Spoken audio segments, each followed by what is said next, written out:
Esse episódio da Gregário Cycling é oferecido por Fazenda Santa Julieta Bio. Alimentos orgânicos direto do produtor.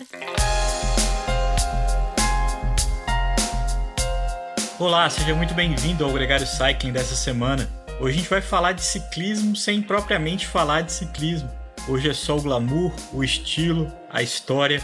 A roupa e os acessórios são os temas do episódio Vestido pro Pedal. Como é nossa tradição, a gente traz 3 convidados que discutem esse tema por ângulos diferentes. Rafael Metzger sai mais uma vez do Gregário Tech para conversar conosco sobre o Eurostyle, a lista de regras de etiqueta que se tornou uma seita para muitos ciclistas. Algumas coisas nós concordamos, outras questionamos, e ele traz muito conteúdo sobre o assunto, muito além da estética. Quem também está de volta é o Igor Quintela, o designer e sócio fundador da IQ, conversa com a gente sobre o grafismo das jerseys, a comunicação que elas trazem e o antes e depois desse meio com a chegada da Rafa. Nosso ciclista de estrada mais consagrado, Mauro Ribeiro, chega pela primeira vez aos microfones da Gregário. Ele conversa sobre sua transição do ciclismo profissional para a vida de empresário e como sua carreira, construída com inúmeras vitórias, influencia na Mauro Ribeiro Esportes, sua marca nacional de roupas de ciclismo. Dá um confere no visual, cheque a altura da sua meia. O Gregário Cycling Vestido pro Pedal começa agora.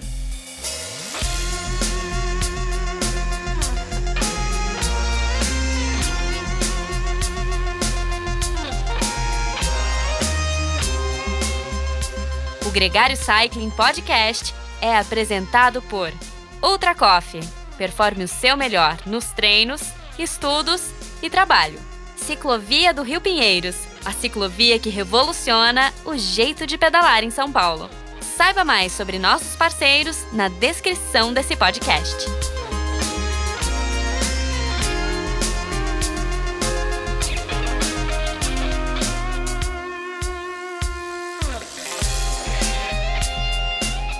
Rafa, muito bem-vindo ao Gregário Cycling. É um prazer ter você aqui de novo. Você que já é da casa, de vários outros podcasts da casa, o Tech, que é um dos seus prioritários, mas também no Radio, e de volta aqui no Cycling. Bem-vindo. Obrigado, é um prazer. Como diz o Exterminador do Futuro, né? I'll be back, eu tô sempre de volta mesmo. Mas você é o cara do Weight Winners, né? Essa é a sua plataforma e é lá onde você sempre, há muitos anos, aliás, expõe a sua curiosidade e o seu conhecimento sobre tudo que é relacionado com a bicicleta. Então eu vou te fazer uma pergunta de duplo sentido para a gente começar esse programa. Qual que é o peso do vestuário para você? O peso do vestuário não vale a pena em função da assadura que tu fica se tu tentar economizar no peso nesse lugar, né? Mas é uma tecnologia, né, cara? É uma coisa que merece muita atenção e até mesmo valorizar as coisas que acontecem, as inovações que são apresentadas, né? Nesse aspecto, relação peso e roupas, no geral, o que eu sempre considero são as roupas para o inverno, né? Que elas, sim, acredito que o peso, principalmente depois que tu tira e tu tem que guardar, e quanto elas são foldable, né? Quanto tu consegue minimizar o tecido delas, é essencial. Mas no dia a dia, camiseta, bretelle, meia, o peso para mim é descartável. Eu sempre fui pelo conforto e pela qualidade, pelo feeling, se dá ou não algum tipo de atrito com a pele, se machuca, se incomoda. Então, sempre fui testando vários e a gente sempre tem quem anda de mais de uma modalidade, né?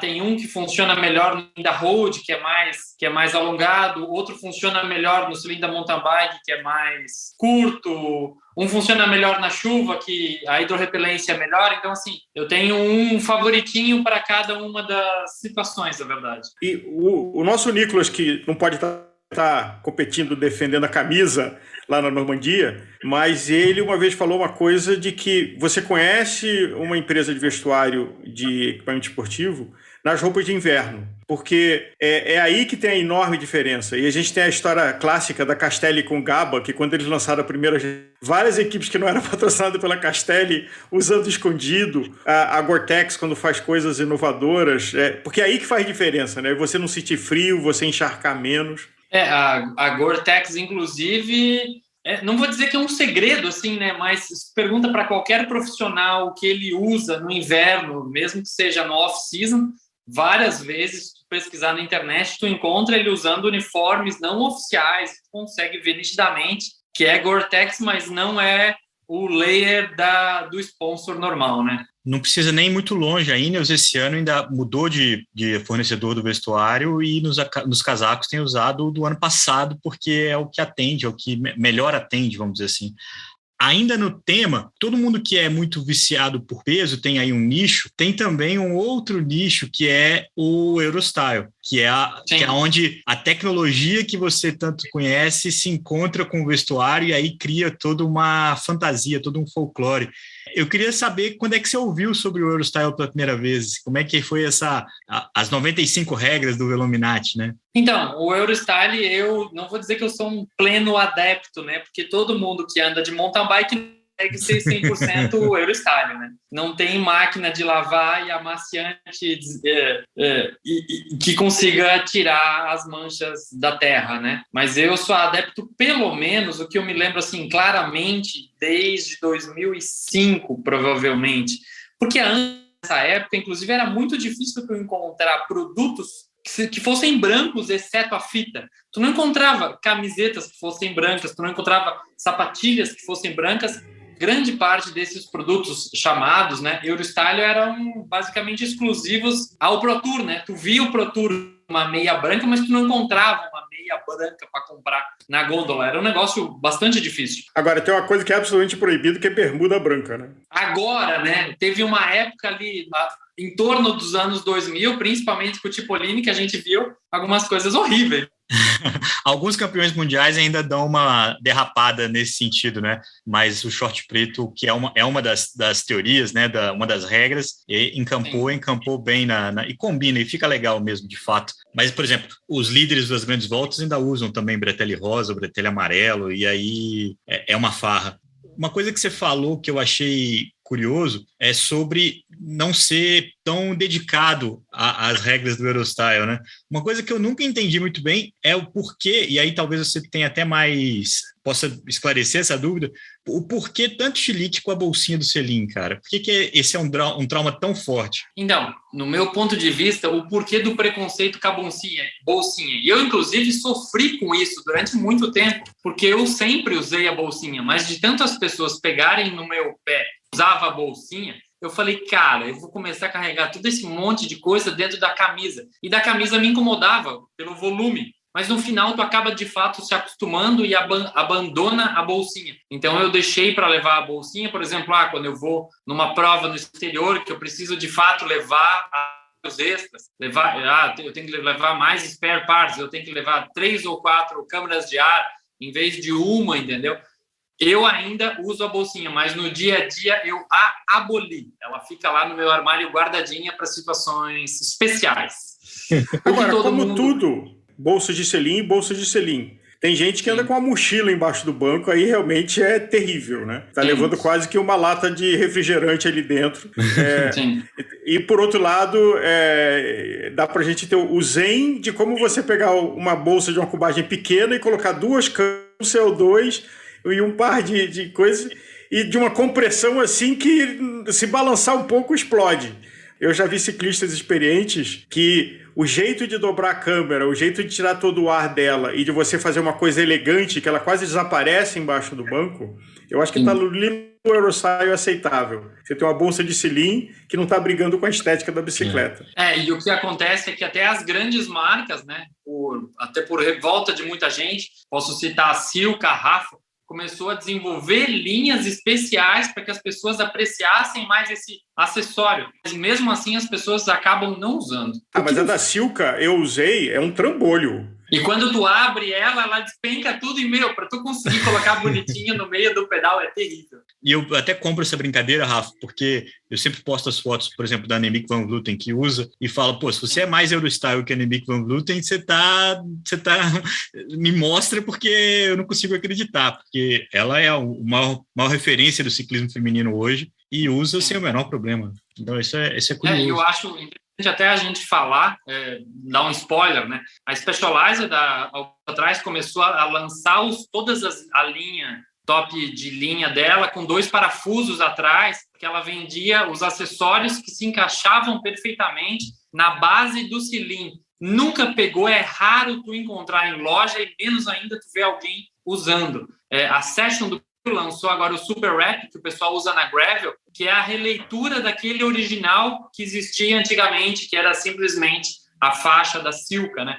Então, talvez o Gravel a gente comece agora a ver de volta esses alforges, essas coisas que ficaram banidas, né, por muito tempo do ciclismo no nosso cotidiano. E até o triatlon manteve usando pela necessidade de ter um volume de suplementos, de coisa que um triatleta ciclista precisa carregar, ele de fato precisa de espaços de carga, e as bicicletas de triatlon evoluíram para entregar isso. Mas, Rafael, talvez onde tenha mais tecnologia é o forro.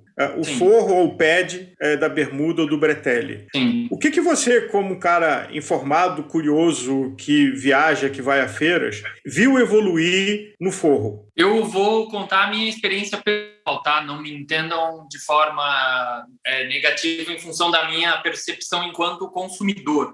O que aconteceu?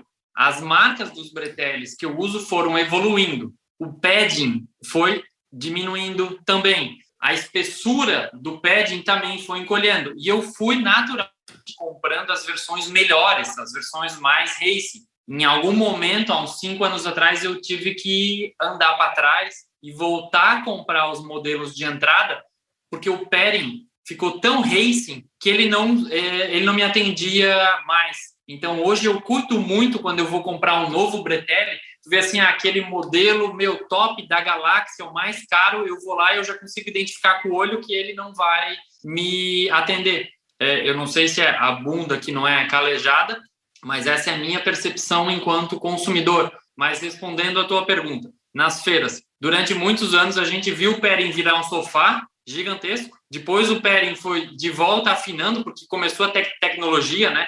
Tecnologia de compressão, as áreas e várias outras coisas, e hoje é do padrão que a gente conhece, vamos dizer assim, basicamente todas as marcas usam um forro muito parecido, certo? A não ser que seja um forro extremamente barato, que ele não te oferece aquele suporte nas partes essenciais. Primeiro se investiu muito nos paddings serem coloridos, né? E eu ainda carrego algumas dúvidas, que são coisas que nunca ninguém me explicou a respeito do forro. Vou dar um exemplo. Porque algumas grandes, talvez vocês saibam me responder, porque algumas grandes marcas ainda costuram a lateral do padding ao bretelle e outras não. Eu perguntei isso na última Eurobike para uma marca italiana. Eles me disseram que, em função da secagem lá na Europa e da umidade do inverno, crescem fungos entre o padding e o bretelle. Por isso que eles deixam aberto. Então, foi a explicação mais próxima, tech, que eu achei para esse assunto específico. Eu ouvi a explicação de quem é quase que uma referência nisso, que é a Asus.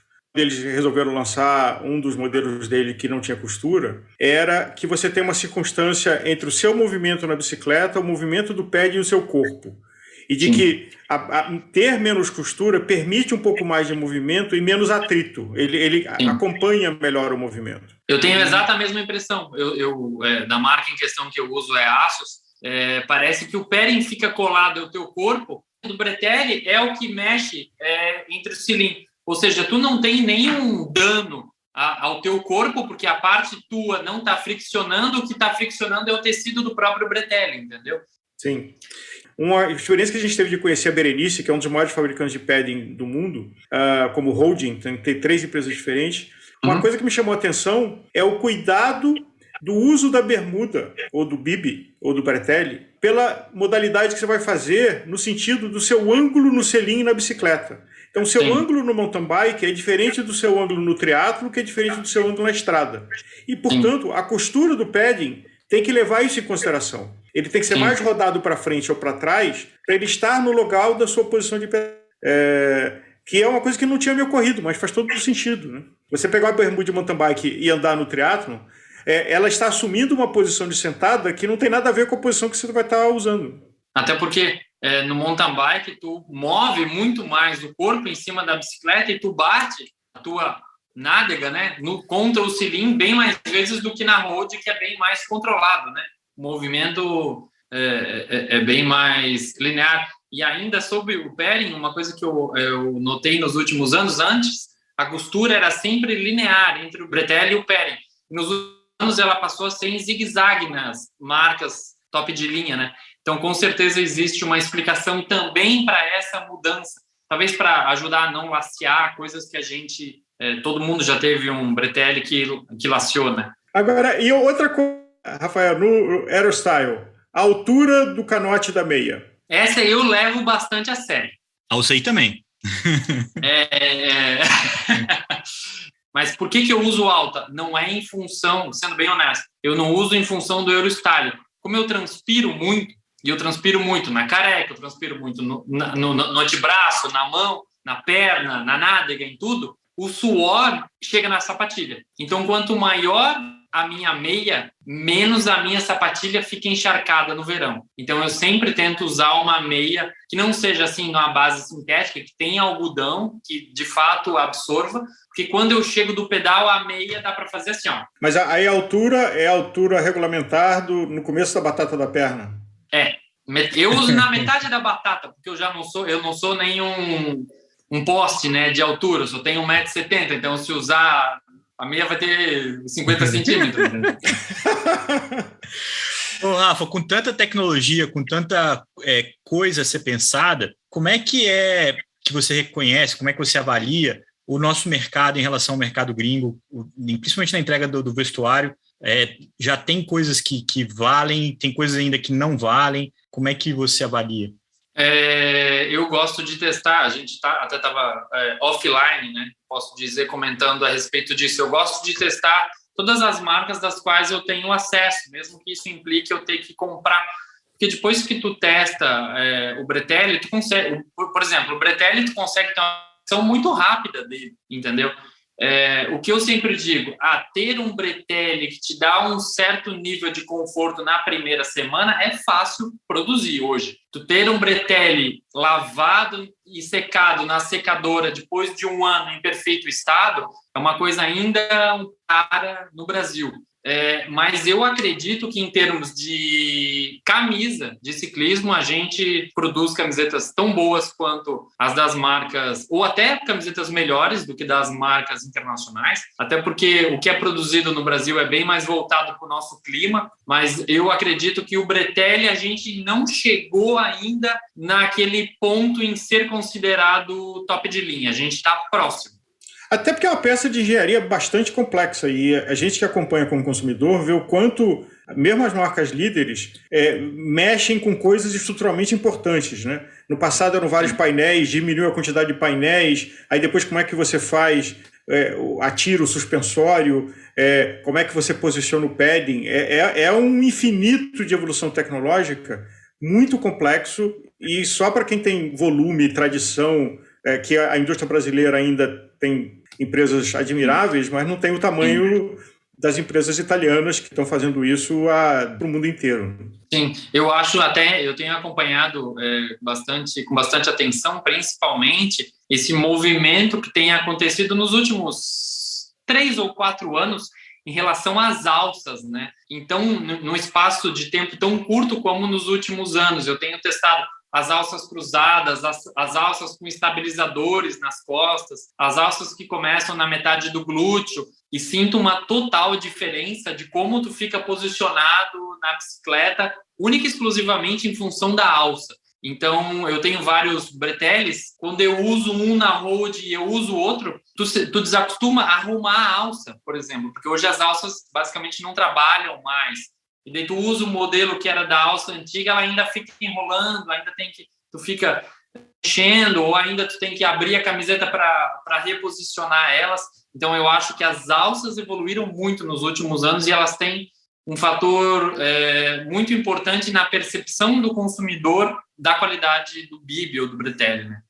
Agora, já que estamos falando do guarda-roupa inteiro da cabeça aos pés, um assunto que não é muito da cultura nossa brasileira, e eu acho que tem um mau entendimento, que é a camiseta usada por baixo da jersey, ou principalmente o base layer.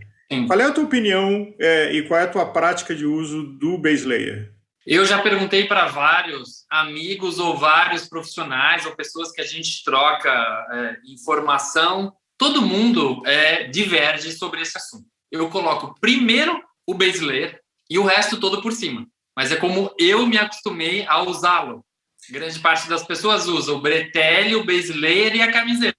A lógica é quando você precisa ir ao banheiro, fica mais fácil a operação de desvestir. Mas a minha pergunta é usar ou não? Porque tem um conceito que fala assim, nossa, mas a gente mora num país tropical, você mora no sul do Brasil, onde é menos tropical, mas de qualquer forma ainda é um lugar quente. Tem a percepção errada de que o base layer é só um elemento de quando está frio. O que você aprendeu sobre o uso do base layer e a função dele? O base layer de qualidade no verão, da cor certa, é extremamente benéfico. Eu me acostumei a utilizá-lo.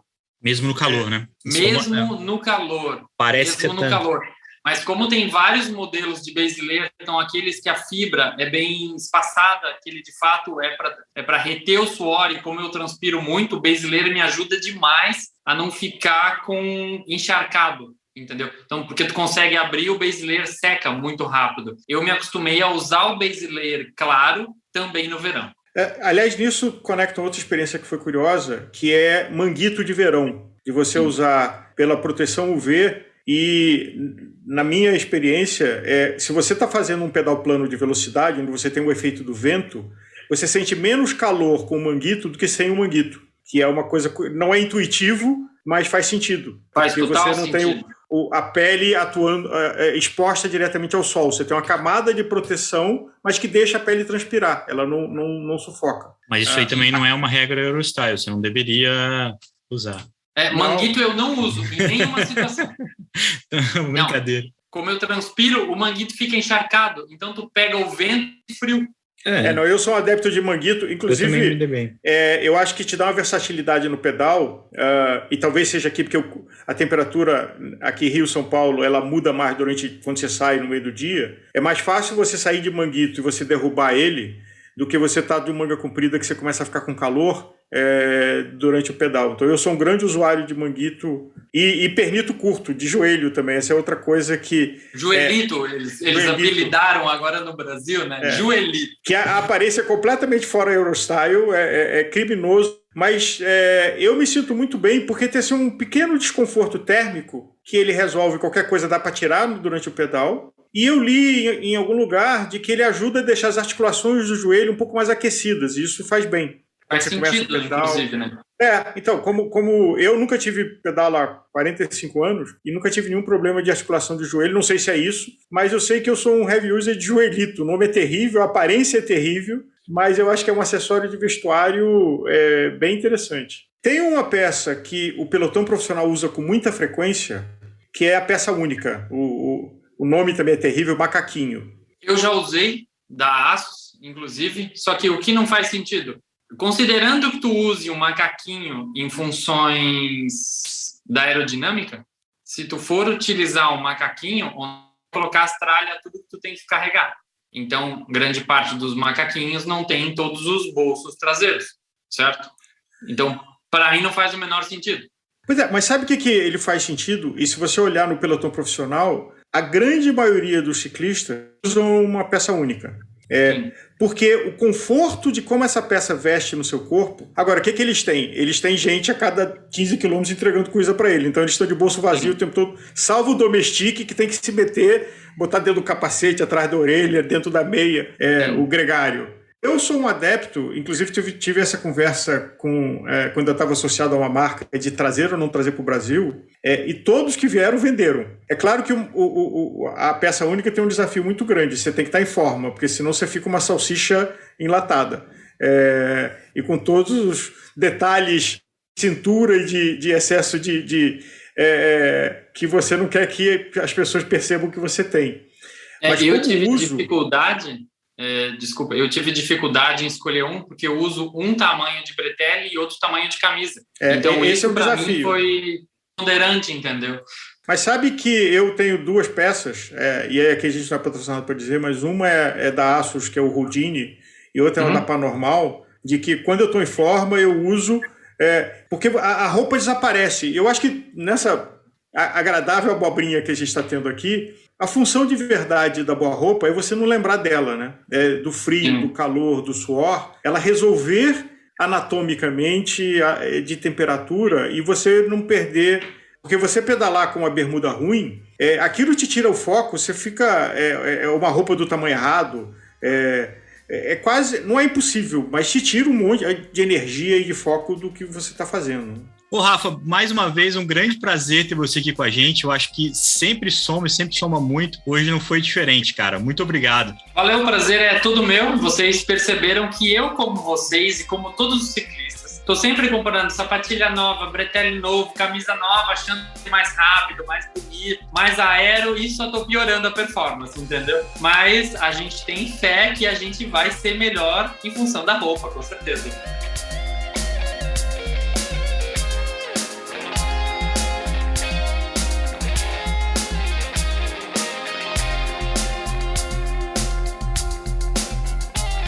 Conheça os produtos Gregário, itens de qualidade com a nossa identidade.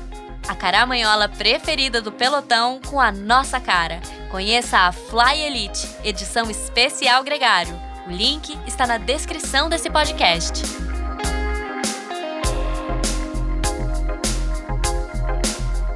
Tá aí, você acabou de ouvir o Rafael Metziger, que também participa com a gente do Gregário Tech. Tem uma série de episódios com ele e com o Nicolas Sessler disponível para você, tanto no nosso feed de podcast quanto na nossa página no YouTube. Agora a gente conversa com outro ciclista, outro convidado que retorna ao programa, Igor Quintela.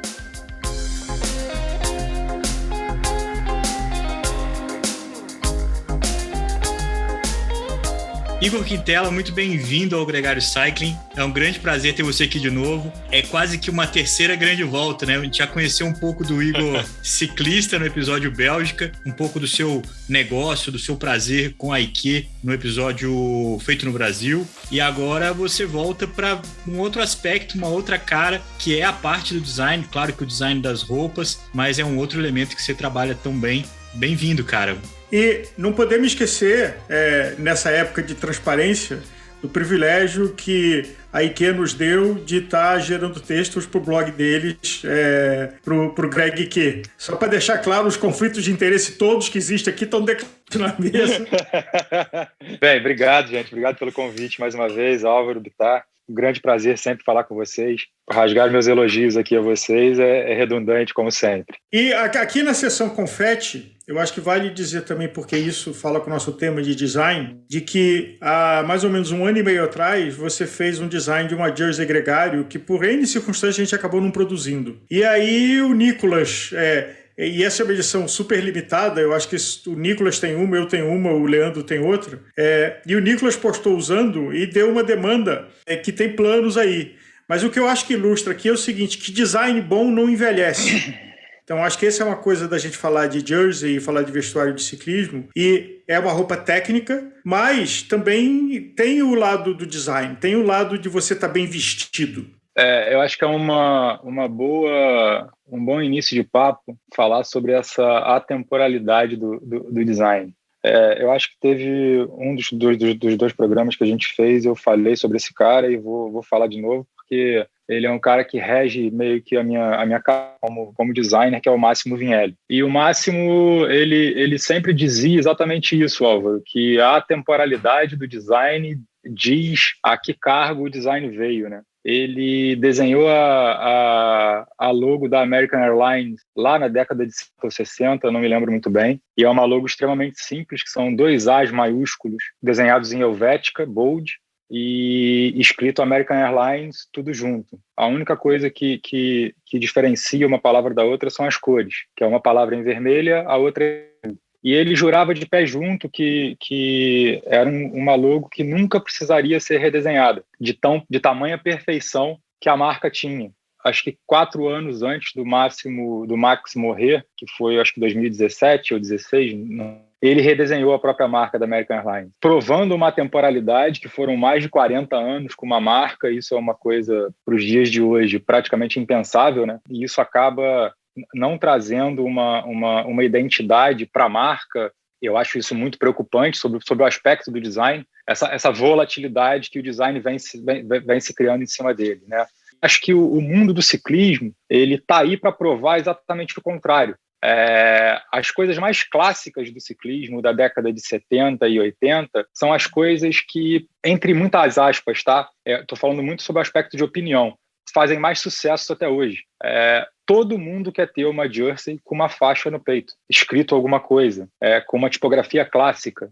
Isso nos leva, né, e nos resgata, década de 70, Molton, várias marcas extremamente famosas dentro do ciclismo, que eram confeccionadas de forma extremamente simples, e muito porque na época você não tinha a capacidade de fação que você tem hoje, como sublimação, estamparia, etc. As jerseys eram todas feitas de merino e era tudo costurado. Então, você pegava a tipografia, não era uma estampa, eram letras costuradas em cima de outros tecidos. Daí a simplicidade do design e uma coisa que tomou uma carga temporal. Então, temos algumas marcas hoje vanguardistas, né, no sentido de trazer uma nova visão de design para o mundo do ciclismo, porém, todas elas buscam, na minha opinião, exatamente a mesma coisa, que é a coisa mais simples possível para poder trazer uma notoriedade e uma elegância a um esporte que a gente sabe que tem toda essa carga. Cara, Igor, tem uma coisa que mudou no tempo que eu frequento e observo o ciclismo. Você tem um vestuário que é para uso casual. Durante muito tempo, você só tinha o vestuário de equipe para usar, e o vestuário de equipe é um vestuário que, antes de mais nada, é uma peça de propaganda. Ele não necessariamente é o melhor design, mas é o melhor jeito de encaixar todas aquelas marcas com os pesos de cada dinheiro que está entrando. Totalmente verdade, no entanto que quando a gente volta, né, às décadas do século passado, todas essas jerseys que eu estou citando e todos esses livros que eu comentei contigo, quando você abre, eles parecem cards, são só marcas em cima de marcas, de patrocínio, etc, etc. E hoje você vê um movimento no sentido contrário, que é você ter a casualidade dentro do ciclismo. E aí eu acho que eu vou jogar toda a culpa em cima dela. Não vou te dar uma certeza absoluta que ela é a mãe desse viés, mas com certeza ela é a que mais se fez relevante nesse sentido, que é a Rapha. Né? A Rapha entrou dentro do ciclismo trazendo um quê de moda para o ciclismo. E é aí que eu acho que tem a grande virada do jogo, entre você ter as roupas de ciclismo clássicas das equipes. E agora tem uma coisa interessante, né, o Álvaro, que até final da década de 70, as roupas eram extremamente cleans. Você tinha no máximo 2 patrocinadores. E aí você vem mais ou menos do meio da década de 80 para cá e virou um álbum de figurinha. Algumas jerseys, na minha opinião, até poluídas até demais da conta para poder dar sustento, né, à equipe. E tem uma diferença, Igor, que eu queria te perguntar, que é a seguinte: na história da Rapha, ela era uma coisa extremamente cool e ela entende, inclusive eu estava vendo no documentário do Con Simon, que ela deslanchou quando ela entrou na Sky. E ali teve o casamento entre o estilo, o casual, o clássico, com o racing, com a vitória, com toda a tradução que é um ciclista campeão usando a blusa. Quando você olha para trás, você vai ver que o que a gente vai lembrar é a camisa Molteni do Merckx, a camisa Peugeot, a camisa do Bianchi do Coppi, a La Viclair do Renault, muito associado a quem ganha, vamos dizer assim, aos grandes heróis, ao que os heróis usam. Uhum. Como que é isso, para você que desenvolve?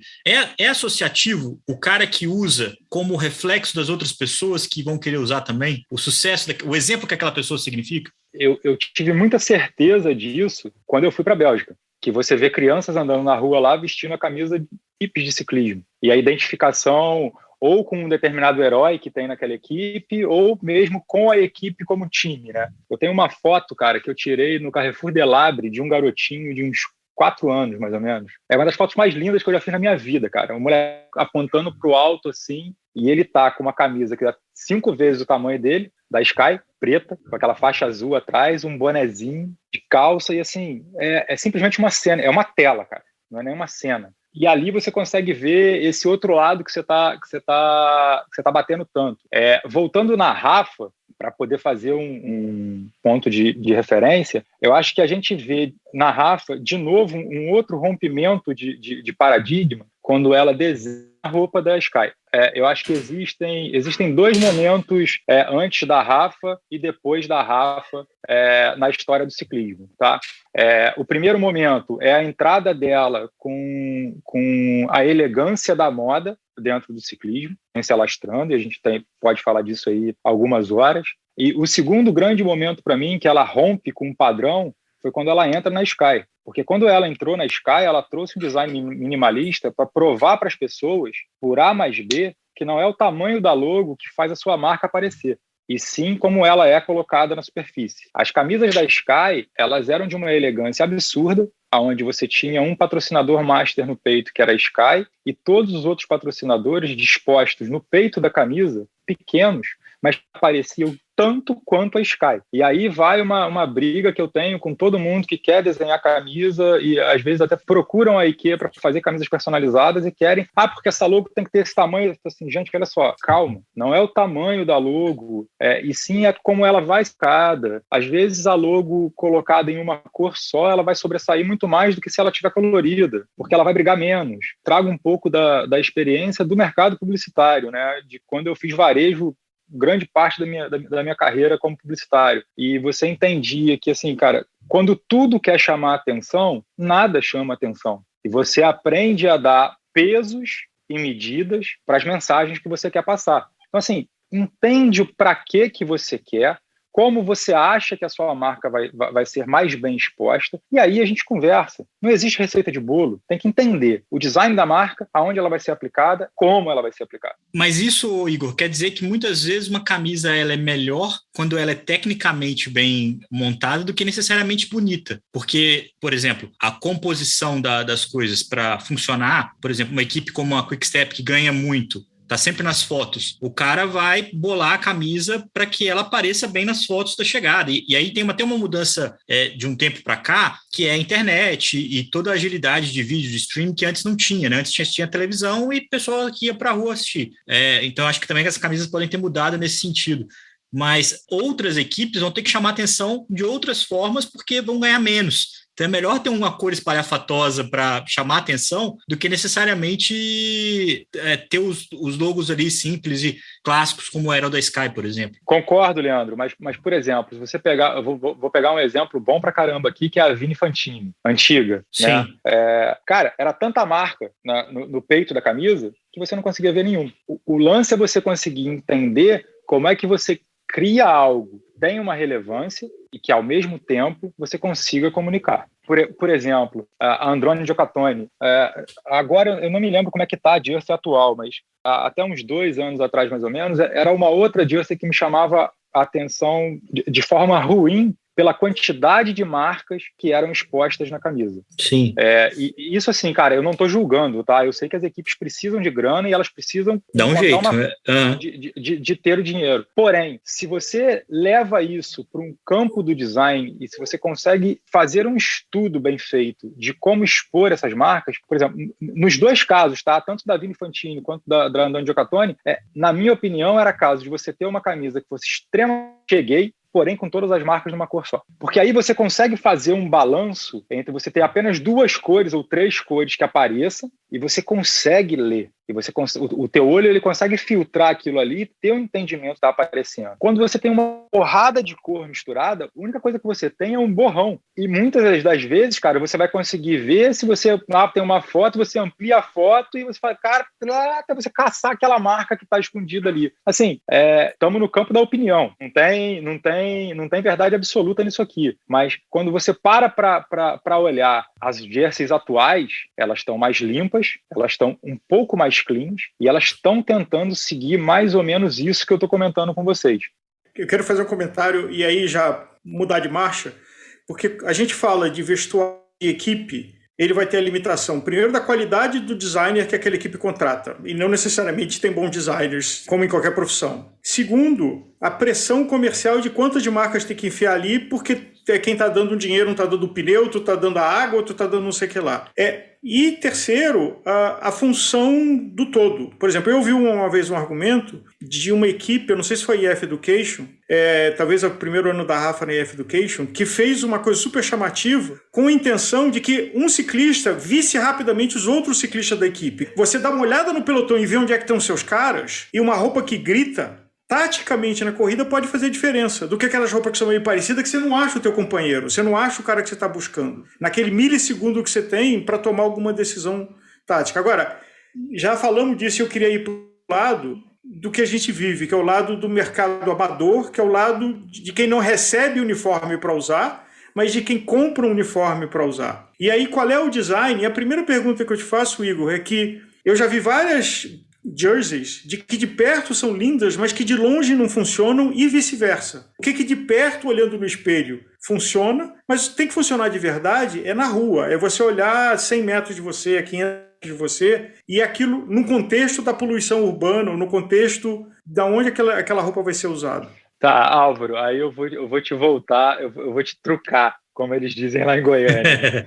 Será que é essa a funcionalidade que uma roupa de ciclismo tem hoje? Essa é a grande questão.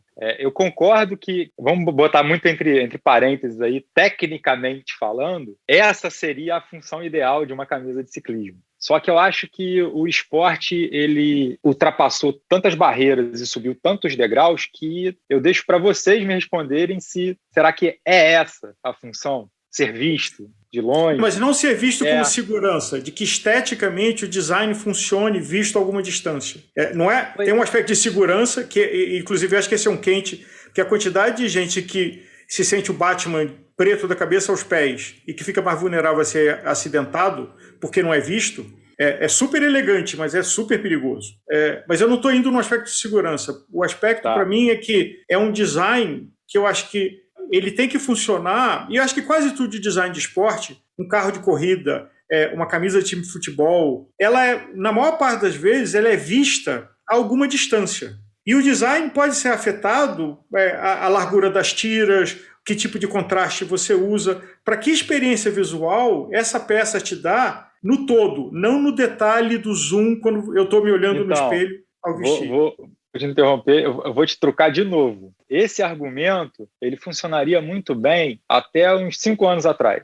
Porque eu acho que, assim, e o que eu vou falar aqui não é uma crítica, tá? Mas eu acho que hoje as pessoas estão mais preocupadas em como é que elas vão estar na foto que vai ser publicada no Instagram ou na rodinha de amigos que ela vai estar sentada, se ela vai estar bem vestida, se ela vai estar elegante para o padrão dela, do que nesse sentido de ser visto de longe, de ser visto a alguns metros. Então, assim, eu acho que toda a engenharia social que a gente vive hoje, de redes sociais, virou quase que uma obrigação, né? Isso é fato.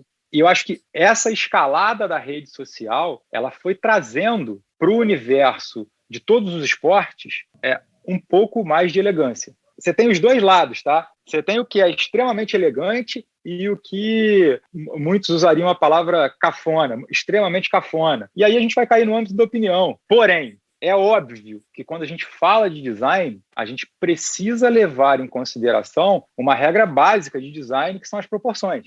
E quando tudo isso que você falou nos traz para esse local, de conseguir mostrar para as pessoas, de frente ou de longe, a possibilidade de ser visto e de ser bem entendido, né? Por exemplo, ontem eu vi uma jersey da MAP, que eu achei, assim, cara, extremamente sensacional o design. Os caras conseguiram colocar um M no peito da camisa, passando pelas mangas, que você olha e você acha simplesmente que aquilo ali é um desenho aleatório, geométrico. Mas se você for parar para ver, eles pegaram um M em diagonal e encaixaram na frente da jersey, todo cortado. Aquilo ali é de um primor de design, assim, e de fabricação, porque, cara, falo para vocês com categoria, tá? É difícil pra caramba você conseguir fazer um negócio daquele e mandar aquilo ali, mesa de costura, e sair certo. O que fez ser virtuoso um design australiano e o que dá para ser virtuoso um design brasileiro? Eu acho que, assim, tanto o design australiano quanto o design brasileiro, eu vou falar outra coisa polêmica aqui, tá? Eu não vejo um DNA de design. Eu vejo um DNA no design italiano, eu consigo ver um DNA no design nórdico pesado, eu consigo ver um DNA no design inglês. O design americano, para mim, ele é pasteurizado. Não é que ele seja ruim, tá? Ele simplesmente é pasteurizado, porque eu acho que é tanta gente do mundo todo que vai para lá fazer, exatamente, que vai para lá fazer design, que o negócio ele meio que anda sozinho e tem várias vertentes. No nosso caso e no caso da Austrália, eu acho que os designs são excelentes, tá? Nós temos uma escola de design, cara, que, na minha opinião, design gráfico, a gente está entre os melhores do mundo. Porém, é o seguinte, eu acho que é muita gente que vê muita coisa, que gosta de muita coisa e que tenta fazer mixes diferentes para oferecer para o público. Aí você pega, né? Vamos pegar na Austrália, você vai pegar a Ataquer e você vai a MAP. São completamente diferentes, completamente opostos e completamente lindos dentro da sua proposta. Óbvio que, na minha opinião, e aí eu vou para uma opinião comercial, tá? A MAP vai ter muito mais profundidade que a Ataquer, é uma coisa muito mais clássica. Ela vai conseguir agradar uma quantidade maior de pessoas do que a Ataquer, que é uma coisa contra a cultura. Então, finalizando a tua pergunta, quando a gente traz para o design brasileiro, você tem um movimento muito pequeno ainda no Brasil de marcas que buscam um primor em design. Mas tem. Hoje já existe um movimento no Brasil que você vê isso e, cara, para mim é extremamente gratificante ver um negócio desse acontecendo.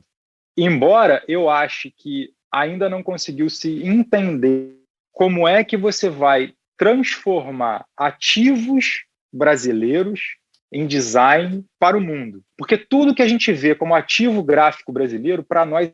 É borboleta, bananeira, arara... É o calçadão de Copacabana, é o Cristo Redentor, é a calçada de São Paulo. Por exemplo, o grande papa do design para mim hoje no Brasil, não é que ainda é o papa do design não, mas eu acho que fez um grande movimento de design e que transformou o design de moda brasileiro conhecido no mundo, foi o Oscar. Apesar de todo mundo virar para mim e falar, mas o Oscar, o design é nórdico, aquele design é nórdico. Cara, olha só, de onde veio a inspiração dele, de onde ele traz as coisas dele, bicho, isso aí para mim pouco está importando. Importa para mim o resultado que ele conseguiu colocar no mercado. Eu bato palma de pé. Ô Igor, qual que é a sensação que você, quando você idealiza uma bicicleta, uma jersey, qual que é a sensação que você gostaria que a pessoa que vai usar sentisse ao olhar e ao colocar aquela jersey? Ao olhar, eu quero. A gente faz produto para as pessoas desejarem. Então, acho que o olhar, o cara, eu gostaria de falar assim, puta, eu quero. E o usar seria o eu não quero tirar. Ou eu esqueci que estou com ela. É básico. Isso aí eu já ouvi, Álvaro. Isso aí eu já ouvi e vou te falar, cara, foi gratificante demais a pessoa falar isso. Fala assim, cara, eu boto sua jersey e parece que eu tô sem jersey, eu esqueço que eu tô usando uma jersey de tão confortável que ela é. A gente desenha produtos, cara, e para as pessoas desejarem. Eu tava conversando essa semana com uma pessoa e a pessoa é heavy user de IKEA. E aí eu virei para ela e falei assim, cara, você usa IKEA desde quando? Ela, desde que vocês começaram a vender. Legal. Eu falei assim, você já sentiu diferença na jersey? Aí ela, não. Eu falei assim, a jersey que você veste já mudou 3 vezes. Aí a pessoa, oi? Eu falei assim, a jersey que você veste, ela já teve 3 alterações, porque a gente acredita que tudo sempre pode melhorar. Para mim, ela tem que ser imperceptível para o cliente e a única coisa que as pessoas devem dar às marcas é a primeira oportunidade. Eu tive um professor de propaganda que dizia isso pra gente assim, é praticamente uma lei, né, no mercado de comércio. Fazer a primeira venda é mole, difícil fazer a segunda. E então hoje, dentro de uma estrutura de criação de produto e de design, né, a busca é por estar sempre desenhando coisas que sejam relevantes para as pessoas, isso eu acho que é o principal, tá? E cada vez mais confortável. Então, esse lance da relevância, cara, eu fui aprendendo isso ao longo da minha carreira como publicitário e a chave caiu de tudo quando me convidaram para fazer uma palestra sobre indústrias gráficas no Encontro Brasileiro de Indústrias Gráficas, para falar sobre mídia impressa. Isso tem uns 5 anos atrás só. E eu cheguei lá para falar e eu falei assim, bicho, como é que eu vou falar para esses caras? Porque, cara, é uma indústria que está fadada à morte, né? Não tem outra explicação. Porém, cara, se você olhar sobre a ótica da relevância, tudo que é relevante vai continuar sendo impresso. A Bíblia. A Bíblia, provavelmente, ela nunca vai deixar de ser impressa. Eu não sou religioso, tá? Mas ela não vai deixar de ser impressa por quê? Porque ela é um símbolo. As pessoas andam na rua com uma Bíblia debaixo do braço para demonstrar a sua religiosidade. Ela precisa do produto físico, impresso. Essa, para mim, é uma das grandes provas de que tudo que é relevante é imortal. Então, acredito eu que se a gente conseguir continuar produzindo coisas que sejam relevantes para a vida das pessoas que praticam o esporte que a gente ama pra caramba, cara, a marca só tende a ganhar cada vez mais espaço e aí o céu é o limite.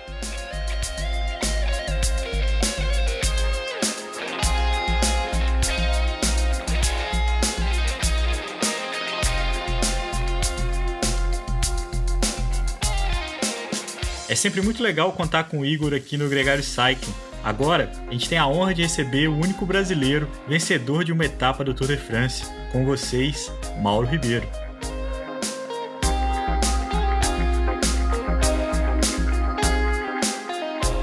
Mauro, muito bem-vindo ao Gregário Cycling. A gente, claro que sempre enaltece os seus feitos, sua história como ciclista, a vitória da etapa do Tour, a vitória na Paris-Nice, a sua presença nas 5 monumentos. Isso também é um feito que eu sempre admiro muito toda vez que eu relembro. Mas hoje aqui a gente está para falar sobre um empreendimento, uma aposta sua, que é a Mauro Ribeiro Esportes. Antes de mais nada, muito bem-vindo aqui com a gente, né? Porque esse que é o mais importante, é um prazer ter você aqui. Eu que agradeço essa oportunidade, eu sempre escuto as matérias que vocês fazem e acho super interessante como vocês abordam o sujeito e espero que essa entrevista também seja bem produtiva para todo mundo. Como é que foi essa transição? Quando que o Mauro esportista se tornou o Mauro empresário? Eu sei que não foi no primeiro momento, teve uma transição. Como é que foi que isso aconteceu? Olha, na realidade, a história ela começou já em 1992, logo após, em 91, eu tive uma temporada excepcional no circuito mundial, onde ganhei a etapa do Tour de France, que foi, vamos dizer assim, a coroa, né? Mas eu estava já extremamente bem postado nas competições, eu já fazia parte da equipe, vamos dizer assim, os titulares dos titulares para fazer todos os eventos de maior importância. E em 93, a gente era patrocinado pela Mavic e já tinha surgido um interesse da direção na época para ver se eu não ingressaria, vamos dizer assim, nesse lado de consultor e desenvolver o mercado na América Latina para a Mavic naquele momento. E eu tive uma reunião com eles e eu falei que era ainda um pouco precoce, porque eu ainda gostaria de continuar a competição, né? E eu tinha uma facilidade de desenvolver. Eu já trabalhava, eu participei no desenvolvimento do câmbio eletrônico, a geração Mavic. Eu participei do desenvolvimento de uma parte dos pneus Michelin, quando saiu do conceito tubular para ir para o conceito Michelin, e principalmente quando a marca da Descente retornou no pelotão profissional de ciclismo com a marca japonesa de vestuário, e a gente trabalhou para desenvolver o conceito de vestibilidade, vamos dizer assim, aquilo que era mais confortável. Então já tinha essa percepção. Quando eu decidi parar a minha carreira, foi em 98, eu voltei para o Brasil, eu fiquei praticamente 6 meses no Brasil e tive um convite para retornar, morar na Europa, e aí já como um consultor. E eu fui me instalar na Suíça, aonde eu trabalhei com a marca Bianchi, e dentro desse conceito existia a marca de vestuário da Castelli e os óculos da Rudy Project. Então eu me ocupava do desenvolvimento comercial da região francesa e italiana, e com o tempo eu comecei até discutir os problemas que existia em relação à adaptação do conceito, cada país cada sociedade ela tem as suas particularidades, né? Não é uma regra para todo mundo, né? Às vezes em quando a gente tem que dizer que na França o pessoal gosta do azul, mas na Alemanha é vermelho e tem que se adaptar. Então eu fazia parte desse trabalho e fui ganhando cada vez mais crédito dentro desse processo, e eu cuidava dessa gestão até em parceria com um suíço que era especializado no mercado das bicicletas, né? No caso que ele era mais dentro da realidade comercial e não de alto rendimento, né? Entendimento de qual que eram os produtos que melhor funcionavam, e eu aprendi muito com ele, claro. E isso durou 2 anos e meio. Né? E aí veio um novo momento da própria Bianchi, que foi comprado por um grupo sueco. Aí, ao mesmo tempo, a Castelli também foi comprada por um grupo de investidores, e aquilo foi mudando tudo, e com isso criaram novas regras, né? E aí houve um momento de reflexão. Tinha o convite para ficar, para trabalhar junto com a Bianchi, direcionamento, mas minha esposa é francesa, mas ela falou assim, entre a Suíça e o Brasil, eu prefiro o Brasil. E daí, naquele momento de decidir, houve essa ideia, um dos consultores naquele momento falou, você tem uma sensibilidade tão grande, você nos ajudou muito a entender, ele falou, por que você não cria a tua própria marca? E as coisas aconteceram daí. Mauro, no dia zero, você tinha enormes desafios, como qualquer empresário, mas no seu caso específico de uma confecção de roupas técnicas de ciclismo, matéria-prima, mão de obra, como é que você resolveu esses problemas quando você formou a Mauro Ribeiro? Porque a indústria brasileira amadureceu muito, e você é uma das lideranças que está sempre subindo a barra, mas naquela época, eu me lembro, e até era consumidor, era uma coisa muito artesanal, de muito pouca escala. Como é que você superou esse momento que o mercado estava naquela época? A primeira coisa que eu fiz foi entrar em contato com alguns fornecedores de tecidos, porque o mercado brasileiro ele tem muita tecnologia, ele tem muita coisa bacana. O problema, às vezes, é a realidade do mercado, onde a demanda ela exige muito mais uma questão de preço, e depois a gente fala do produto. Então, isso foi a primeira percepção, o primeiro diretor comercial dessa empresa, que a gente está até hoje, né? A gente trabalhou muito, desenvolveu muita coisa bacana, algumas coisas que foram até para grandes marcas, né? Como a própria Nike, são tecidos que a gente desenvolveu, e eram tecidos que para eles não tinha significado, e eu mostrei para eles que aquilo tinha uma eficiência de resposta de atividade esportiva. E aquilo foi homologado dentro do laboratório do pessoal da Nike, e quando teve alguns problemas, eu que detectei antes do pessoal da Nike detectar. Então, assim, foi uma coisa muito bacana. Então, assim, são momentos que a gente mora num país que tem muito sol, e eles não tinham preocupação, por exemplo, de colocar o V50+. Então, é uma coisa que hoje faz parte de qualquer marca esportiva que está desenvolvendo. O meu produto tem proteção V50+.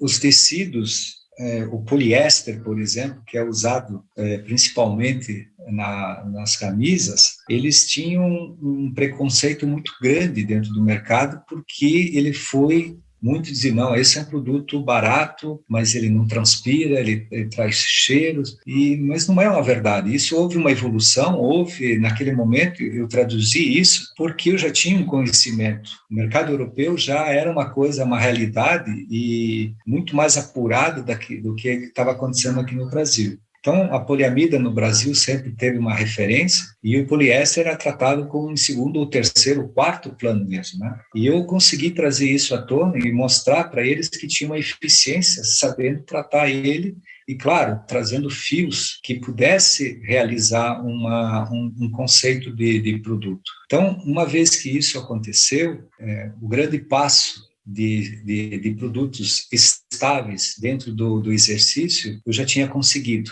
Eu sempre digo que o ciclismo é um esporte que ele diz, você tem que ter o contato de uma lingerie, a durabilidade de um macacão de motocicleta e a durabilidade de um produto que é indestrutível. Então, para você conseguir essas três relações, você tem que pesquisar, tem que correr atrás, e eu sou um cara que realmente eu nunca sei, eu sempre estou perguntando e sempre quero aprender. Então, nesse sentido, a gente procura a sempre estar idealizando e criando alguma coisa diferente para ser diferente. Então, para mim, é muito prazeroso a gente conseguir construir alguma coisa onde o setor, pelo menos do ciclo, se espelha para que a coisa avance. Então, essa é uma parte que foi resolvida praticamente em 2 ou 3 anos. Difícil você ganhar a confiança de uma indústria,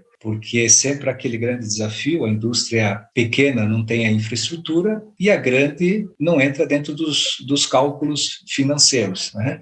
Mas quando eu consegui conversar com a direção e explicar para eles que aquilo seria muito mais um laboratório de percepção e sim de know-how, a ficha caiu e daquilo em diante eles me deram carta branca. E eu posso dizer para você que muitos produtos que estão no mercado hoje, com uma quantidade que eu posso dizer que para eles é muito satisfatório, nasceu dessa relação que a gente começou naquele tempo.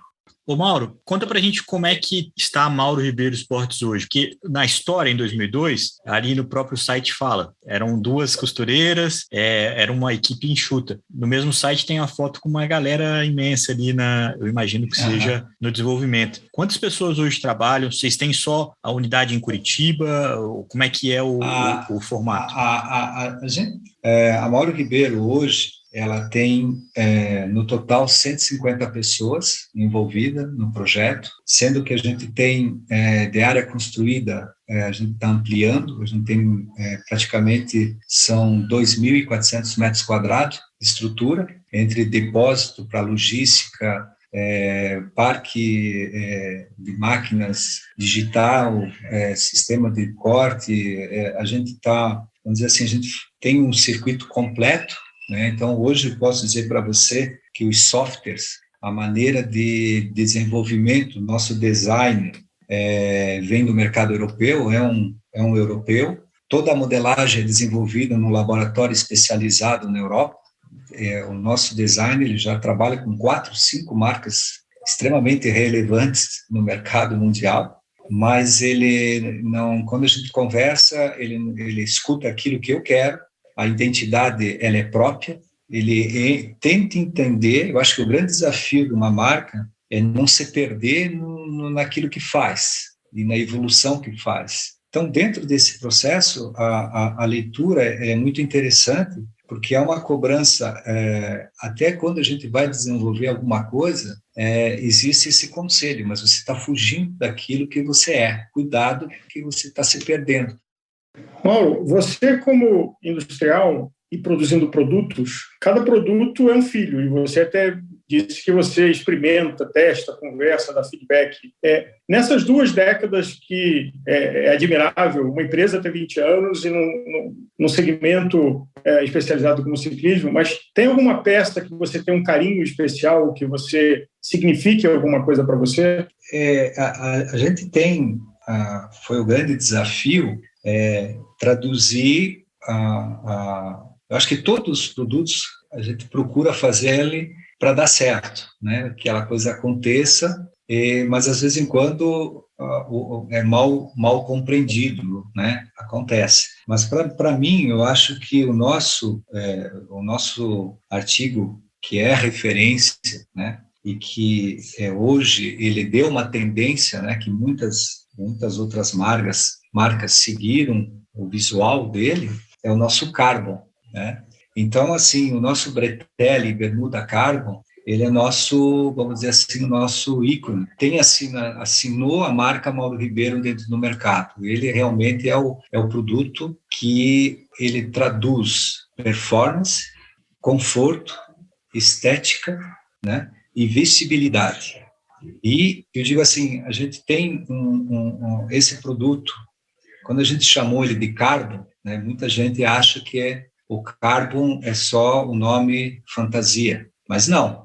a gente usa um conceito de pad dentro, né, o forro que vai nele, ele é feito de fios de fibra de carbono com um sistema de air mesh, né, um sistema de ar dentro das almofadas, que a memória de reflexo de repetição, ela tem 2 vezes mais ou 3 vezes mais de confortabilidade, por exemplo, que o gel. Porque o gel ele tem uma tendência de, vamos dizer assim, eu brinco um pouquinho, né? O gel é o Galax de anos atrás, né? Que você era o barquinho, né? Jogava para a direita, jogava para a esquerda, ele ia para tudo que é lado, né?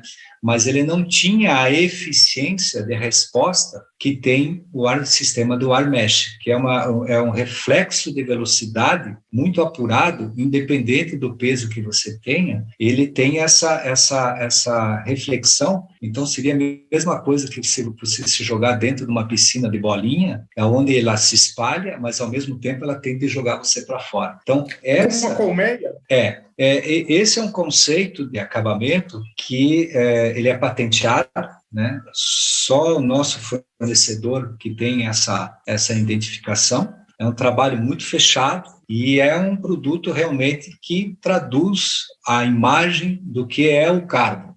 Você recentemente fez uma edição especial da camisa que remetia à sua vitória no Tour, da RMO, né? Você fez a MRS. Qual a importância, ou melhor, eu até sei essa resposta, mas qual que é a frequência com que as pessoas que usam o Mauro Ribeiro Esportes não conhecem a história do Mauro Ribeiro? O quanto que essas coisas já se misturaram ao longo do tempo? Olha, é uma questão super interessante, porque é um questionamento que eu sempre me coloco. Eu vejo o Mauro Ribeiro como atleta, que fez uma história, que respeita e que gostaria que as coisas dentro desse universo tivesse tido uma sequência muito mais natural, e hoje a gente ter, pela evolução que teve o esporte, ter 50, 60 atletas competindo e fazer parte dessa história, do que realmente estar um pouquinho isolado, junto com alguns brasileiros como o Fischer, como o Luciano, como o Cássio, enfim, se a gente tem essa geração que se aproxima muito de mim, né? Digo, uma diferença de entre 5 e 10 anos, se você colocar, você vê que essa geração que foi o pioneiro de empurrar as coisas à frente. Então, a gente sabe que o tempo passa, as pessoas que se envolvem, elas se atualizam muito mais naquilo que está acontecendo hoje do que aquilo que aconteceu há 30 anos atrás. Isso é um fato, né? Mas a gente procura justamente ligar essas duas ações para essa geração nova, não como dizer que é essa ideia de ser o único ou essa ideia de ser uma coisa exclusiva, e sim dizer que essa história do que está acontecendo hoje tem um sentido, tem uma história de conhecimento, tem um percurso de conhecimento para que a pessoa entenda que quando ela compra um produto da marca Mauro Ribeiro, existe um profissional que trabalhou e desenvolveu e continua desenvolvendo o melhor que ela possa entender, para que a pessoa que está comprando tenha um conforto, durabilidade e eficiência naquilo que ela vai fazer. Da sua referência desses 40 anos, e é sempre importante mencionar as 4 décadas, qual a jersey de todas que você conheceu, e não vale falar da RMO, que você ganhou a famosa etapa do Tour, que todo ano é memorável e relembrada, mas qual a jersey profissional que você olha para ela e fala assim, isso aqui representa alguma coisa, isso aqui mexe com o seu batimento de coração? Olha, eu acho assim, que se a gente falar como apaixonado pelo ciclismo, pelo momento da minha história, eu diria que teria dois grandes monumentos para mim, tá? Como quando você olha uma jersey, esportivamente falando, né? Seria da Renault Elf, com o Bernard Hinault, né? Que era a referência, a Greg LeMond, toda essa geração que gerou esse universo, e do lado italiano, a Facontini, com Francesco Moser, né, que era Gelato e Facontini, são peças visuais e traduzida por 2 grandes campeões que, para mim, elas são memoráveis, né? E, claro, eu digo assim, acho que se a gente parar e falar um símbolo de uma jersey que faz referência, é a camisa de campeão mundial, né? Ô, Mauro, o quanto que essas camisas são feitas pelo cara que veste? Porque, por exemplo, você olha a camisa da Bianchi, você vê o Fausto Coppi usando ela, né? E é aquela aura tá ali. A mesma coisa com a Molteni do Mad Max, a La Vie Claire do Renault. O quanto que o cara que usa, ele traz a imagem junto com a estética da camisa? Eu diria que acho que todo produto que um atleta de carisma ou o que cria essa imagem eu diria bondosa, agressiva, amigável, simpatia, ele traz, eu diria, 80% de uma história. Porque se a gente pega, você pode parar para ver a Oakley, a Hoodie Project, os capacetes giro, os pedais automáticos, né? Eu digo, eu não sei como que vocês falam, acho que os clip, isso, com clip, as bicicletas, tudo isso, elas são trazidas junto com a imagem de um atleta. Eu acho que isso não só no ciclismo, como qualquer esporte. Se hoje a gente referencia para o mercado mundial, a Nike é a Nike, mas a gente sabe que o melhor produto deles é a Jordan, porque o Jordan é a referência dessa grande identidade de marca. E aí me vem duas referências, né, de vestuário e atleta. O nosso querido Mario Cipollini, que usou um monte de coisa que só ele podia usar, ninguém mais, né? E ficou admirável. E a outra é a camisa da Mapei clássica, de uma equipe vigorosa, mas que era aqueles blocos de gelatina que esteticamente discutíveis, para dizer no mínimo. Agora, a minha pergunta, Mauro, o ciclismo tem uma coisa diferente de outros esportes, porque o amador mais informado tem vergonha de usar a camisa da equipe. No futebol, as pessoas compram a camisa do time, no basquete, no vôlei. No ciclismo, isso não é uma prática. Assim como, por exemplo, não tem coisa mais mico no pelotão do que você vai aparecer com a camisa amarela do Tour de France para andar um girozinho de 50 quilômetros. De onde vem essa cultura? Isso é uma coisa que a gente trabalha muito e a gente define, é bem fácil de definir, é que o ciclista que está começando agora, a leitura de informação é a autoestima e o reconhecimento das pessoas que estão olhando para ele e dizem assim, ele é um ciclista. Então, esse é o primeiro contato com a bike, aí a gente usa a roupa customizada, que a gente fala, ou publicitária, né?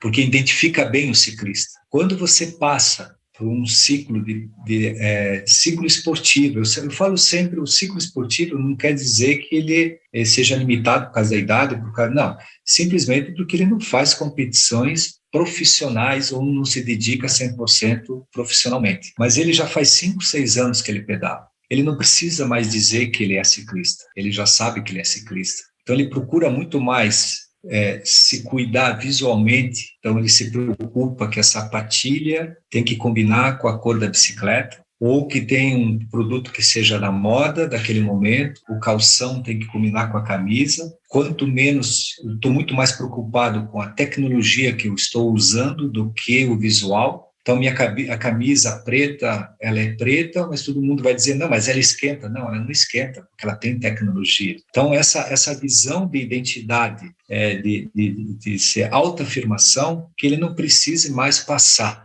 Isso não fica careta, Mauro? Quando você veio lá dos anos 90, onde o Mario Cipollini era o rei aí, como o Alvo falou, mas tinha aquela jersey da Castorama, você tinha uma série o próprio Mapei, você tinha uma diversidade muito grande das cores que estavam presentes no pelotão, e hoje até tem uma retomada, mas o preto dominou os últimos anos, inclusive entre o pelotão e o Tour. Não é uma simplicidade, é autêntico isso, assim, não é meio bobo essa coisa de ter que abdicar de tudo quanto é cor e fazer o mais sóbrio possível? O intuito de um ciclista profissional, além de ter a performance, é ter a identidade de marca mais clara possível. Então, quando você pega, por exemplo, a camisa da Ineos. Da Ineos, né? Da Sky. Isso, Ineos.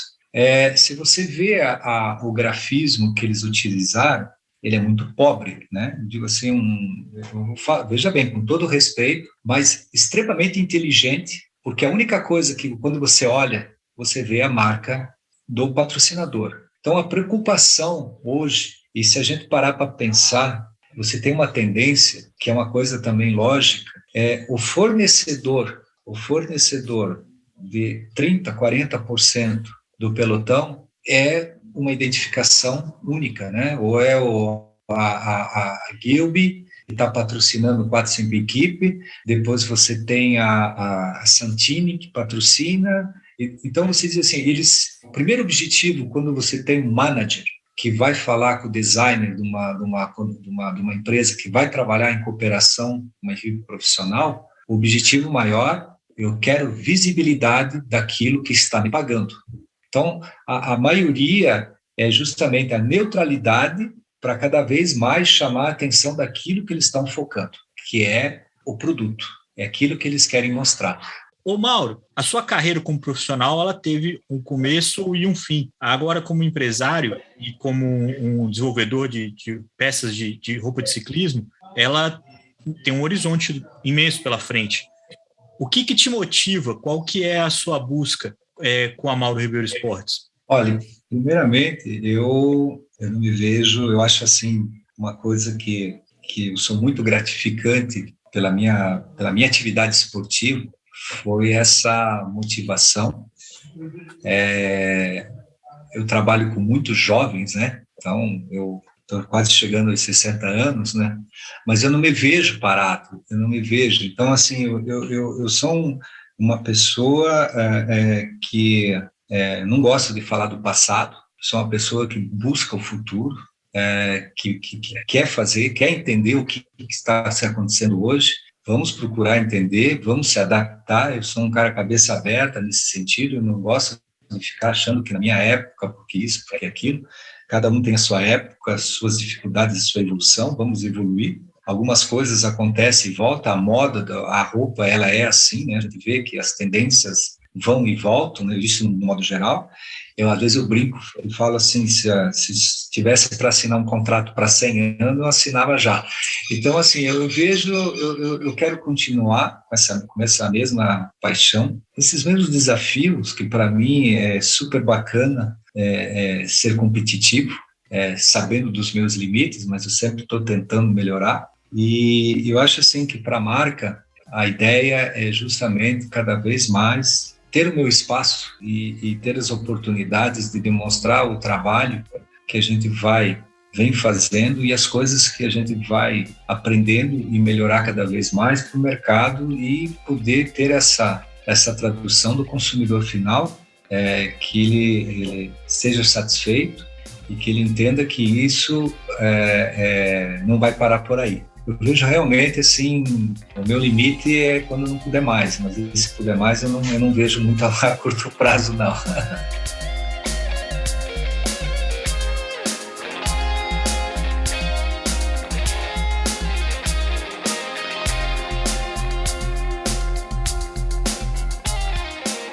Eu preciso ser sincero com vocês, esse foi um dos episódios mais legais de gravar. Os 3 convidados entraram no clima e falaram muita coisa legal. Eu espero que vocês tenham se divertido tanto quanto a gente. Lembrando que o Gregário Cycling é um podcast semanal, então toda sexta-feira tem episódio novo. Mas no feed Gregário tem conteúdo quase diário, feito especialmente para você. Tem o Gregário Radio, tem o Gregário Tech, tem o MTB Pass. Estreou nessa quinta-feira o primeiro episódio da série Efeito Placebo, onde o Nicolas Sessler e o Álvaro Pacheco recebem o Hamilton Rochelle e também o Brian Saunders para uma série de 3 episódios. Eles conversaram um pouco sobre o significado do placebo, como é feito os testes, como ter certeza que uma coisa faz realmente diferença para você na hora de tentar melhorar o pedal. O episódio número 1 já está no ar, o próximo estreia na próxima quinta-feira e você não perde tempo em ouvir, com certeza tem ali informações importantes para você melhorar a sua pedalada. Um grande abraço e até a próxima!